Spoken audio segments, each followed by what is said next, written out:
everyone in the LGBT community finds it easy to be themselves. One of the biggest issues when it comes to transgender people is that society does not understand or is not willing to understand. I hope my music's working. A lot of people, they still deem it to be a choice, but who in the right mind would choose to be targeted? For many in the LGBT community, drag is a way of celebrating identity. Vivacious, powerful, witty, fearless. And that honesty is all the more important here in Mississippi, one of the most conservative and religious states in America, where coming out can take courage, especially for the transgender community. A community that last year was touched by tragedy in what would become one of the deadliest years on record for transgender people in the United States. It was here, in January 2017, that Mesha Caldwell, 41, an African-American transgender woman, was found murdered by the side of the road. And more than a year on, no one has been charged for Mesha's murder. So who killed her? Why was she killed? And why is it so dangerous to be a transgender person in America today? Mesha was a popular woman in the community, known for being a talented hairdresser. Her friends describe her as a local legend. She'd been an outgoing, confident woman who gave many of them inspiration and hope. One of her closest friends, Noelle, left the state 2 years ago. She says she was worn down by the stares and the lack of opportunities. She's now back in Mississippi to reminisce with her old friend, Malaysia. What happened?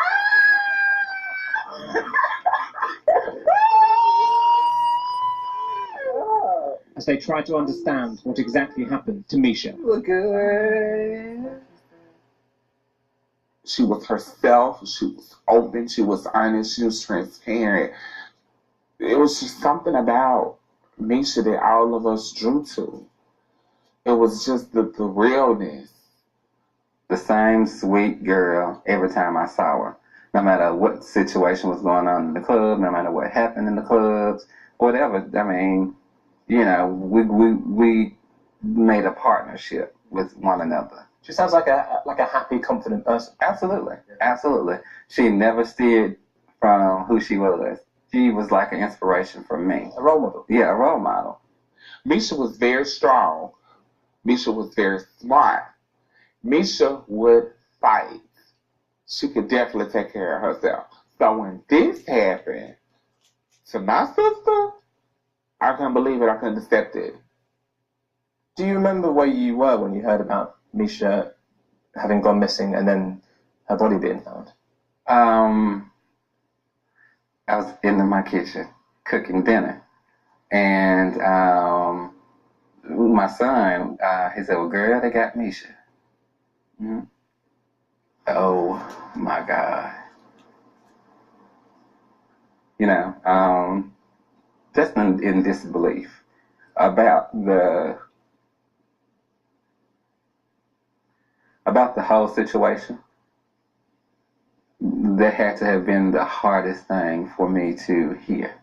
Because I want to say a week to 2 weeks prior, she was just sitting on my couch. The coroner said Mesha had been shot 3 times in the neck, chest and arm. Her murder is still being investigated by the local sheriff's office and the FBI. Neither will comment on an ongoing investigation. Her death was the first recorded murder of a transgender person in 2017. The Human Rights Campaign recorded at least 28 killings that year, the worst on record. While Mesha's case remains unsolved, LGBT activists here in the South say the reason why it has become so dangerous is due to recent legislation. We will prosecute to the fullest anybody who targets the transgender community. In 2016, Mississippi introduced a bill allowing organizations and individuals to refuse to marry, serve or employ an LGBT person based on their religious beliefs. I think a lot of people have felt emboldened by the kind of anti-LGBTQ legislation that we have experienced. So you see a direct line from legislation to violence? Absolutely. I do believe that not just the legislation, but I do believe that the kind of rhetoric and the coarse conversation, a coarse talk that we've heard from the person who was a candidate and then became our president has definitely fueled the fire here in Mississippi. Fill me up, send me out. Fill me up, send me out. Fill me up, send me out. Lord, fill me up. The church here in Mississippi is hugely influential. In Jesus' name we ask. Amen. I'm the righteous. And it was the Baptist church that gave the recent bill its blessing.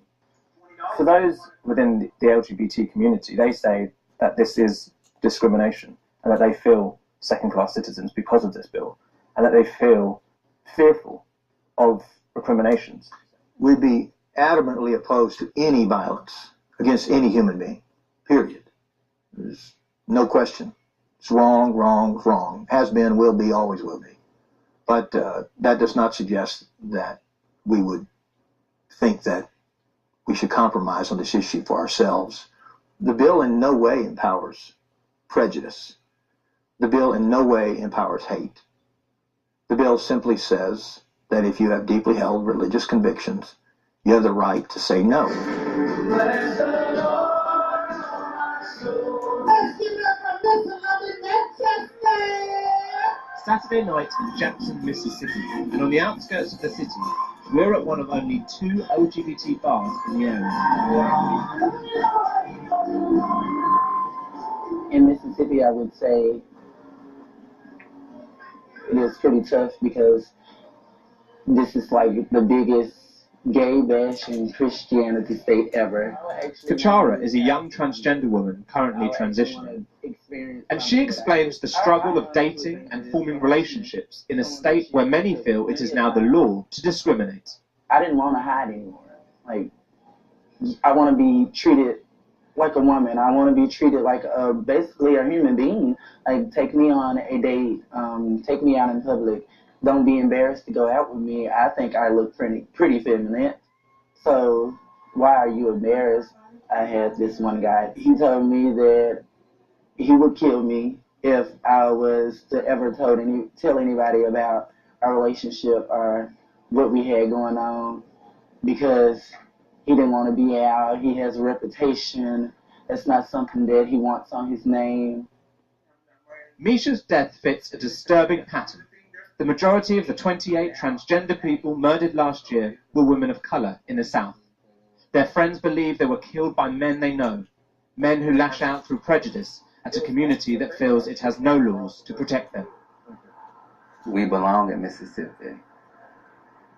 I mean, this is my home. I've been here almost 40 years. You know, so for me to pack up and leave someplace that I call home because y'all too ignorant to understand, or y'all too ignorant to want to gain knowledge and understanding about a community, all I can continue to do is what I'm doing is pressing the issue and pushing the issue and allowing you the opportunity to open up that door of inclusion.